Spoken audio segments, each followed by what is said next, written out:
తెలుగు చలనచిత్ర చరిత్రలో మొదటి 5 దశాబ్దాలలో హీమ్యాన్ నటించిన గంగామంగా చిత్రం నుండి గడుసుపిల్లోడు వరకు వరుస 27 చిత్రాలు విజయవాడలో కనీసం 2 థియేటర్లలో విడుదలై విజయవాడకే కాక ఆంధ్రప్రదేశ్లోని ఏ కేంద్రానికైనా హైదరాబాద్ తప్ప మొదటి 50 ఏళ్లలో రికార్డు.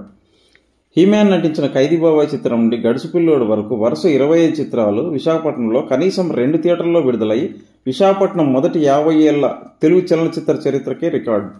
నవలా నాయకుడు శోభన్రావు నటించిన బలిపీఠం నుండి వరుస 14 చిత్రాలు, ప్రతి చిత్రం ఆంధ్రప్రదేశ్లో కనీసం 40 థియేటర్లలో విడుదలై 70వ దశాబ్దం వరకు రికార్డు.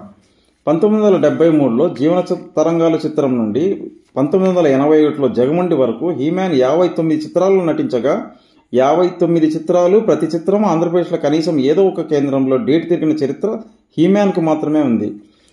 70వ దశాబ్దంలో మిగతా ముగ్గురు అగ్రహీరోలో ఒక అగ్రహీరోకు వరుస 22 చిత్రాలు, మరొక అగ్రహీరోకు 15 వరుస చిత్రాలు, మరొక హీరోకు 13 చిత్రాలు మాత్రమే ఉన్నవి.